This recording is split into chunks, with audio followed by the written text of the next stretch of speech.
Komið sæl og verið velkomin í Snarlið.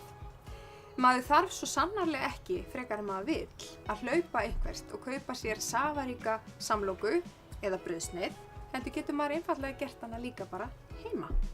Og við Emma ætlum að sýna ykkur eina útgáfu, er það ekki? Þú ætlar að aðstoða mig. Já.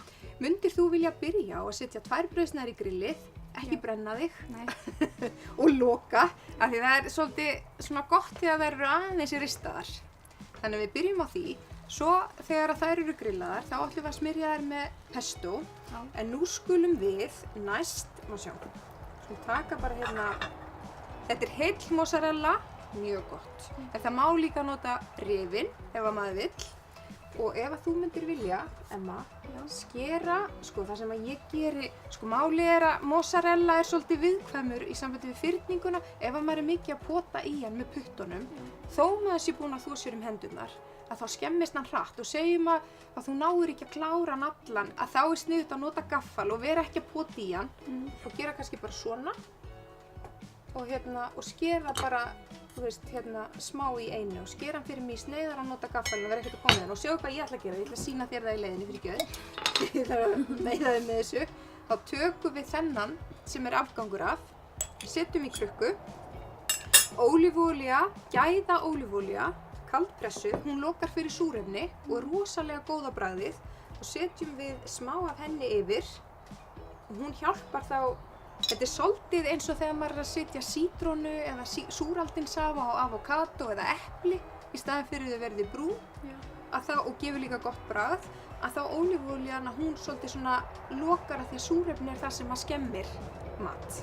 Ok, og síðan eitt enn fyrirgefðu, ég tala mjög mikið sko, er að setja svolítið af salti. Salt er líka sótthressandi og náttúrulega rosa gott bragð af salti og sjáu þið, þá bara, svo gerum við bara svona, svo kannski hristi ég þetta aðeins en það fari á allan, svo geymi ég afganginn af mozzarellunni inn í ísskáp og svo bara notum við hana á morgun eða hinn. Og þetta er rosalega góð blanda, bara, þú veist, ef þú átt svona inn í ísskáp og veist í hvað átt að fá þér að borða. Ert þú matvönd, Emma? Nei, ok, þú myndir alveg borða þetta kombo hérna. Já, ok. Þá bara, mér líst vel á þig. Þá eru við systur. Já, þetta er uppáhaldið mitt, það er svona nettur Ítali í okkur. Kannski erum við farnar að brenna brauðið. Viltu bara að lyfta upp? Sko, það er fullkomið. Við erum svo með þetta. Þorir að taka það og leggja það hér þegar þó að sé aðeins heitt. Flott. Glæsilegt.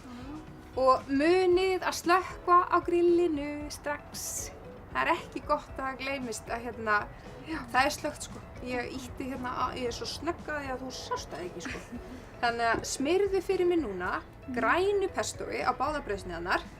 Mér finnst best að borða opnar brauðsneiðar. Þú veist, þá er ég með brauðsneið undir og alveg fullt af einhverju fínu oná og yfirleitt það mikið er ég með oná að ég þarf hníf og gaffal. En þið eru þetta búið til samloku ef ykkur finnst það betra.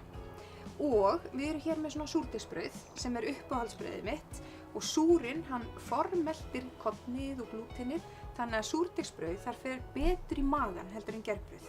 Það er miklu auðveldara fyrir líkamann að nýta sér næringuna úr því og einu sinni var alltaf gerð eingöngu súrdeigsbrauð, sú aðferð var notuð alltaf þangað til allt í einu datt í hug að fara að nota ger til að stytta tímann af því að þetta er svolítið meira vesen, svona súrdeigsbakstur heldur en gerbakstur. En annað, af því að súrdeigsbrauð eru oft aðeins dýrari heldur en hin, að þá er sniðugt að geyma þau í frysti og svo bara, einmitt af því ef maður er hvort sem er til dæmis að fara að grilla eða rista, það skiptir engu máli. Maður tekur bara úr frysti og setur í grilli eða ristavélina af því að það er leiðilegt að láta brauð verða ónýtt á borðinu eða inn í ísskáp þegar það er gott og fínt brauð.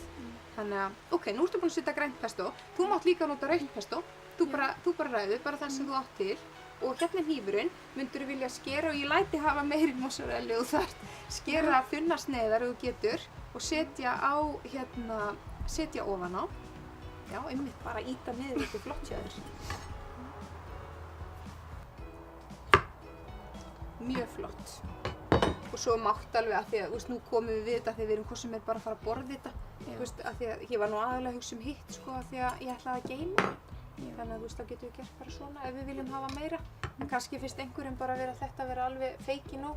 Ég hef tekið eftir því að krakkarnir mínir eru á þínum aldri, eða þú veist svona stelpan mín í ágöngum og þú, strákurinn minn aðeins yngri, og þau setja alltaf svo lítið af öllu á allt. Ég skil þetta ekki, mér finnst varla vera neitt á hjá þeim. Ég set svo mikið, en það er kannski aldurinn, ég veit það ekki, þá vill maður hafa svona mikið. En ok, svo ætlum við, eða allt í lagi á maður að segja, svo er það avokadó.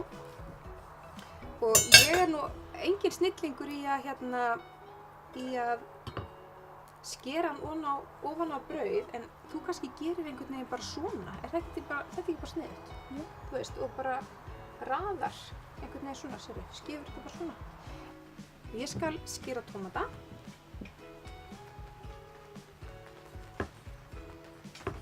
Ert þú dugleg að gera heima? Já. Já. Og eldarðu stundum? Eða býr þér til mat? Já, stundum. Það var alltaf einu sinni í viku sem ég gerði kvöldmat, en það er hægt.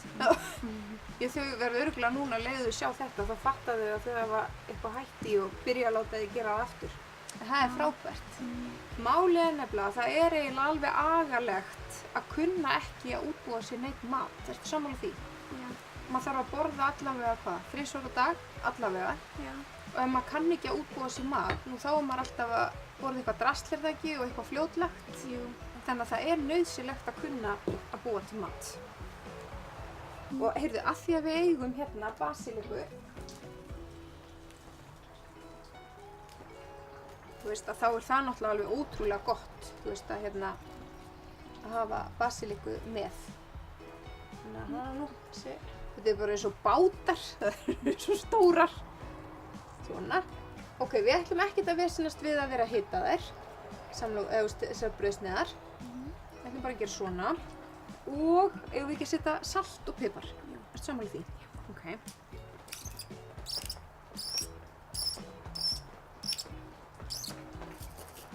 Fór eiginlega allt á basilikuna.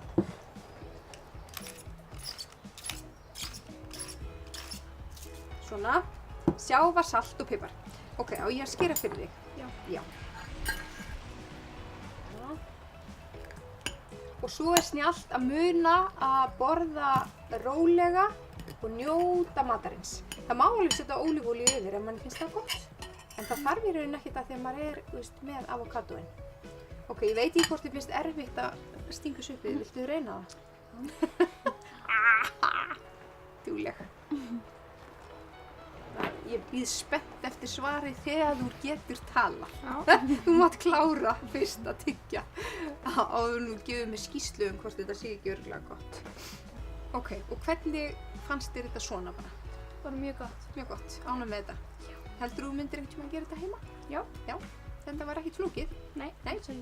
Við bara þökkum fyrir okkur eða ekki. Takk fyrir að hjálpa mér, Emma. Kærlega, gaman að hafa þig.